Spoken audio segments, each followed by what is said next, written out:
throwing a curveball at you this morning. It's not Molly's Meyers LaBadie. It's Miss Hannah Simpson. Hi. Good morning.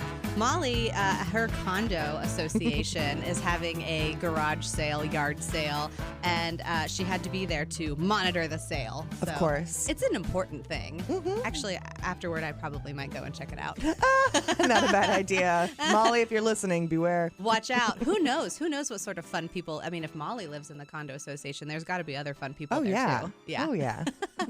Well, so we are changing things up a little bit this morning. Our guest is joining us on the first half of the show because she has a very busy morning ahead of her. We are joined, I think right now, live on air with Miss Erica Carlson, magician, hedgehog owner, just wonderful person, storyteller extraordinaire. Welcome, Erica. Thank you. Hi. Good morning. Hi. So you are actually on your way to like a busy day already. What are you starting out with this morning? Yeah, I am driving to a Primrose Child Care Center in Hilliard for some magic shows this morning. Magic. You are one of our favorite magicians. You have been around the Delaware Library for many a year. Tell us, you're coming up, I'll give the quick plug now. You're coming to the Delaware Main Library on Tuesday, June 13th at 5:30, and you'll be at the Liberty Branch Library in case they miss you on the 13th, on Tuesday, June 27th at 5:30. So we've got 2 times to see Erica Carlson with the Rockin' Pirate Magic Show this morning, or this summer. So what do you do during your shows that makes it so much fun? What do you feel like really brings the magic? Oh, thank you. Well, the real magic is just keeping kids seated and entertained with something that's probably not a screen for that is quite magical. So let's be real. That is magic. Just getting kids to buy into something for an extended amount of time and have fun with it and leave with memories of being empowered to be the magicians. And like, I need their help. You know, they are the audience, and I explain how an audience is a group of people who watches a show and how do they act. You know, so at a young age, just forming those normalcy for sitting and watching something, which is tricky at a young age, but important to start practicing that skill. So I try to have grace with the kids who are a little nomadic or might not be able to sit as still as others. And so you just kind of roll with it, try your best, and make the expectations known, but then take whatever comes, kind of like an improv show. Yes. Well, and I think that's one of the things that you do so well with your audience is you can kind of gauge, you know, oh, this is a daycare, this is a preschool, this is, you know, a child age, a school age group.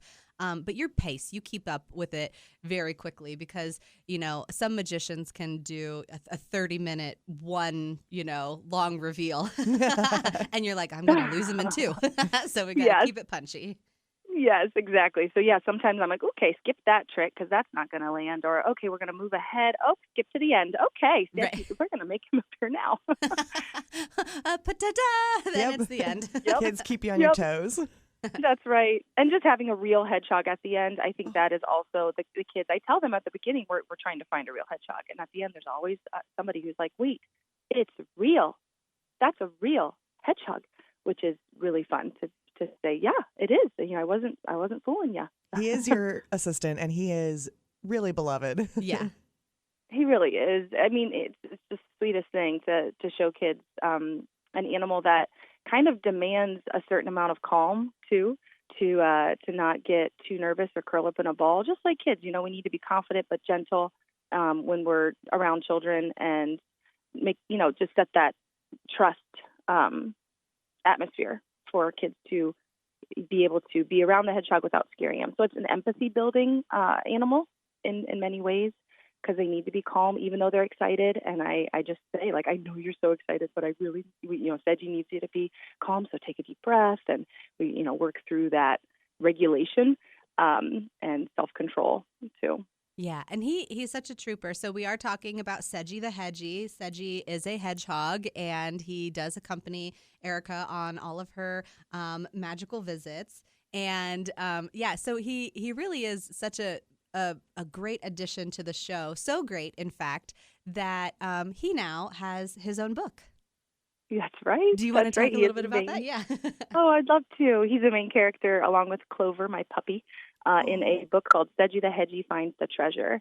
And spoiler alert, it's not called Sedgy and Clover Find the Treasure because Clover does fall asleep as Sedgy is actually digging up the treasure chest in the book. Oh, Clover. So, I know, right? But she's a great friend. She hops right up. She wakes up and helps them lift that treasure chest out of the hole, and then they go to open it. But I'm not going to tell you what's in the treasure chest. Oh, you no. have to read that. Yes. Yeah. But it's based on my pirate magic show. So anybody who would come to this magic show on Tuesday, the next couple of Tuesday the 13th or the 27th at the Maine and Liberty branches, they would get to see the show that then inspires the book. And my goal there is to have kids see something in real life and then read about it, and they make these connections that make reading truly magical and come alive. And if we can hook them young, my goodness, reading is so cool and important and wonderful. And to be a lifelong reader is such a gift to give to children, I think. So in writing this book with my illustrator, Drew Dittmar, who's a local librarian at the Columbus Metropolitan Hilliard branch, which is my local library, it's just a cool, like, grassrootsy kind of community effort with Gatekeeper Press as the publisher. And I'm so excited that it's in the world. It's been almost a year now that it's been published and out there, available on Amazon, or I sell copies after my shows, which is a really cool little souvenir. If people want to purchase the copy to read, as a bedtime story after the show. Yeah, and if they get a copy while you're there, they get a special little signature from, I think, Clover and Seji. That's right, Nicole. Book. Yeah, you got it. You got it. So yeah, Seji and Clover have little stamps of hedgehog footprints and dog footprints, so they get to sign it too. that's so cool to see their little feet walking across those pages. Yeah, Well, yeah. And it was Drew's idea to make it actually like across the page for Seji, which is cute. Right. Right. So again, this is Erica Carlson, magician, author, illustrator, wonderful extraordinaire. And she is joining us at the Delaware Main Library on Tuesday, June 13th at 5:30, and at the Liberty Branch Library on Tuesday, June 27th at 5:30. I'm excited for you to be at our Liberty Branch. This is your inaugural visit to our brand new branch. Congratulations.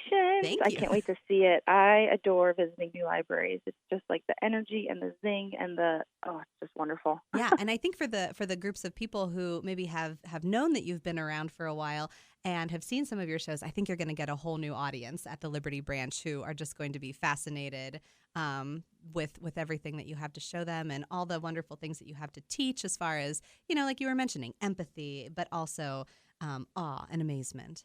And how That's to right. be an and audience. You're finding your Yes. treasure, and your treasure doesn't have to be gold. It can be lots and lots of other things.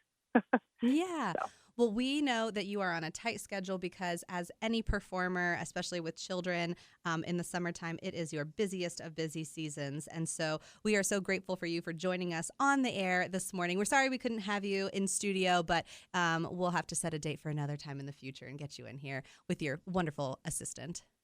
Thank you. That's so good. Seji the Hedgie is quiet and resting before he disappears to reappear again, but he says thank you too. Yeah. Awesome. Okay, well, we will let Erica go. Thank you so much for joining us. And You're welcome. yes, absolutely.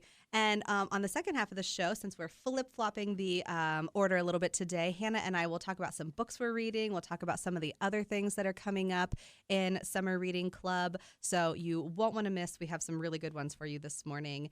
Thank you, Erica, and everyone, stay tuned. Well, hello, we're back. Gage gave me the preemptive that it was a different lead-in, and I still didn't pay attention. I'm sorry, Gage. No, it's all good. The weather is particulates in the air. Yes. The weather is not great. Do stay, out of it if you're going to do strenuous exercise or garden work or anything like that. It's not great for you. We're all suffering just a little bit, but really just keep your thoughts and all your good mojo going for the people in Canada and the people in New York. Man, it's not great. Have you seen some of those photos? Yeah, it's descending into D.C. today. Literally, it's on Mars over there. What? That's what it looks If you like. look at the sky, it looks like Mars. Smoke has gone all the way to Mars. Well, you're the space guy, too, so That's why I mentioned that. We're like, yeah, totally. my reaction was disbelief, but I could have gotten to believe I mean, if you see a eventually. picture of the riverfront in New York City, literally the sky is just brown like it's in Yeah. Mars. So No, it's yeah, there we go. I missed the I analogy. mean, little did people know that they're actually on Mars. So Yeah. You know what? Sometimes I feel like we're on Mars, although I would never, ever. Like, I mean, you've read The Martian or seen the movie The Martian. I'm like, no, I hate space. Yeah. It's very harsh if the up planet there. is a sinking ship, Nicole's I'm sinking belting with it. herself to the La, trees. la, Like, I'm yeah. going down. Let me sing my swan song. It's the same. Yes. If there ever is an evacuation to space, I will not be going. If there is ever a zombie apocalypse, I will die with the zombies or become one. I mean, it's not. So you would never go to space. No, absolutely not. Absolutely never, ever, ever. Fair enough. No. No, even I was just at Disney. If you are watching, are we on Facebook today? Yep. If you're watching on Facebook, I have my Disney. I'm repping Stitch, and in my what is this thing called? I forget what Spirit jersey. A Spirit jersey. I was like a starter jacket, but that's taken us back about 30 years. But I'm in my Disney Spirit jersey, and where Stitch is, they have like a whole bunch of space stuff, and they have like mission space, and I will never go on that ride. Okay. Never, never. Would you go? If Taylor Swift went, yeah, I would go wherever she goes. Okay, yeah, we'll follow. That's a very interesting reason. We'll follow T Swift. I don't want to be on a planet that doesn't have Taylor Swift on it. That's a great A point. plane or a spacecraft? Whichever. Yeah. Wherever she's going, I'm there. Planes she's- don't go to space. If I she's said planet, whatever planet she's Oh, I on. thought you said plane. I was No, like, no, I don't want to be on whatever planet. If she's not on this planet, yeah, exactly. Well, we're going to talk books. We already mentioned a little bit, The Martian. That's always a fun one to talk about. And Andy Weir, right? Yep. And but we've got some other good ones that we've been reading lately. Hannah, what have you been reading? I just finished, and it was just published Tuesday. I had an advanced reader's copy of what I think is going to be the book of the summer. Every year there's one that everyone talks about. A couple years ago, it was Where the Crawdads Sing. Last right. summer, it was Every Summer After by Carly Fortune. It was really popular on like Book Talk and all the social media platforms. Yeah. This one is called A Perfect Vintage by Chelsea Fagan. Chelsea Fagan, you may know, she does The Financial Diet. It's a blog she used to write for a bunch of like those blogs that started up in like 2010. Mm-hmm. And this is her debut novel. It's about a woman named Leah Mortimer. And Leah is, like me, a Francophile. Her job is she owns her own private consultancy business where she goes to businesses in France over the summer and she makes them into hotels. She takes these old properties because France is just littered with old aristocracy and she makes them into luxury hotel and boutique properties. And this summer she's all ready to go and she's packing and she gets a call from her best friend and cousin, Stephanie, who is leaving her abusive husband finally. And she's like, I need to get away for the summer. Stephanie is luckily a teacher, so she has summers off. Can me and my 20-year-old daughter come with you? And Leah's like, well, this is work, but okay, like you're leaving a bad situation. Let's go. Yeah. They get to this hotel, chateau, and the family who owns it is a father in his 50s and his 3 children, Gabriel, who's in his late 20s, early 30s, Teo, who is 24, and Chloe, who is 16. And right when they get there, Stephanie is smitten with the dad. Maya, her daughter, is smitten with Teo. And Leah's like, type A, I gotta work. Yeah. But as things go on during the summer, Teo and Leah start to develop a relationship. And Leah is 36, and so the title, A Perfect Vintage, is a reference to their May-December romance and sort of how that goes. It is sexy without being spicy. It's all the characters are great. It would be a great book club read because there are lots of things to talk about. I would love for more people to read this so I could talk about it. She sets the scenes are so beautiful. Everybody is really believable and it ties up interestingly. And so highly recommend. It's a great poolside plane read.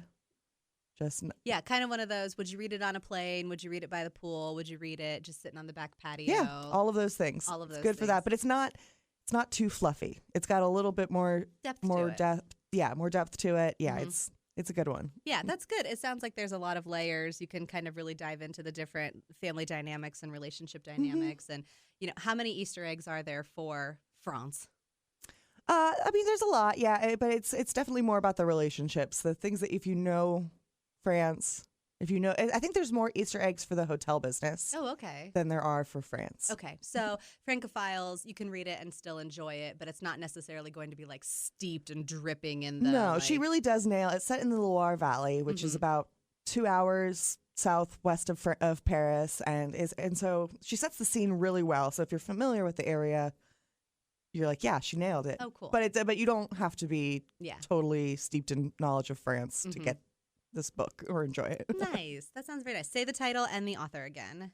It is called A Perfect Vintage by Chelsea Fagan. Nice. Well, I am actually still in the process of reading a book that was recommended to me by Hannah. You have already read it.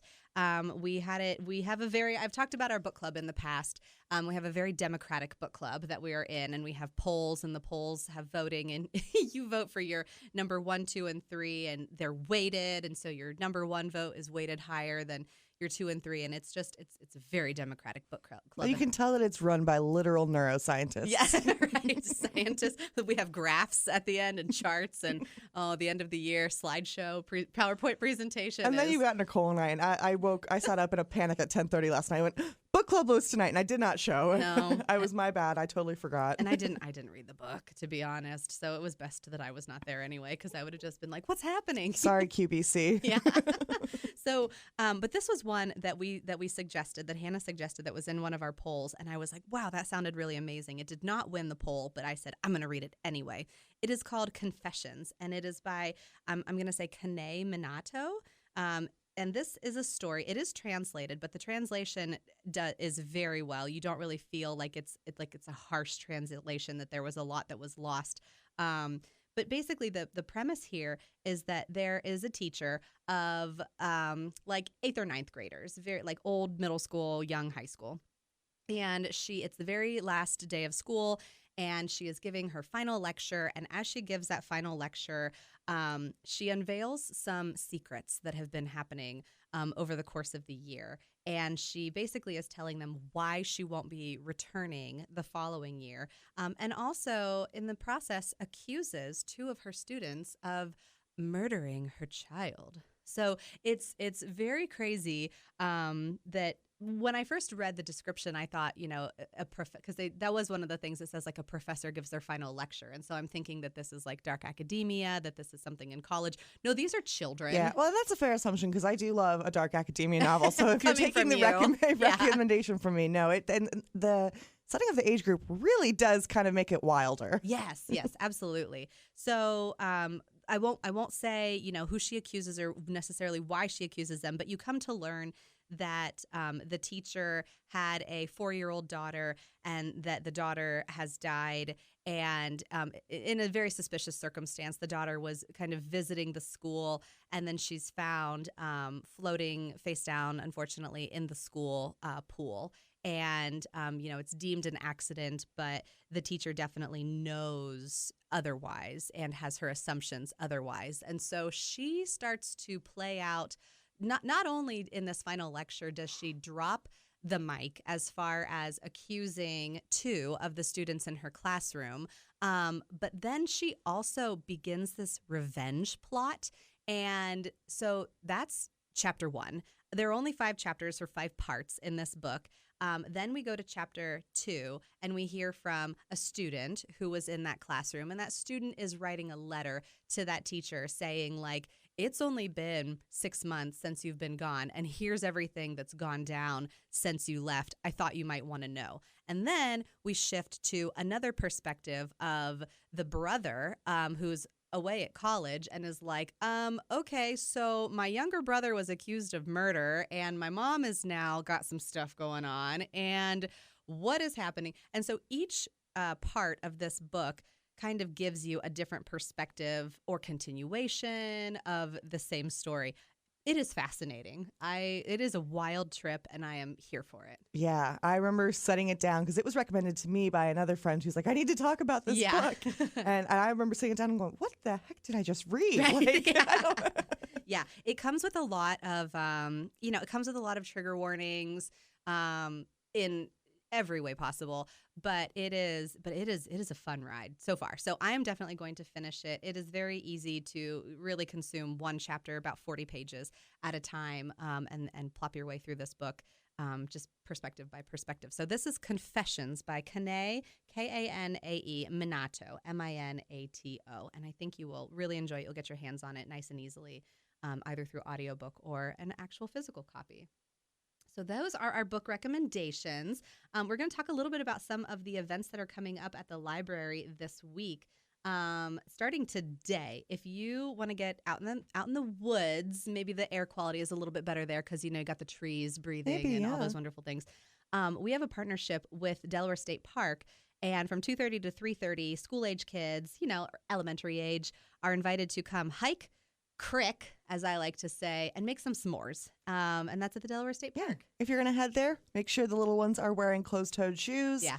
Because the creek is so low, they may not be able to get in if they don't have closed-toed shoes, just sharp rocks, that sort of thing. Right. Yeah, you definitely want to dress for a mess.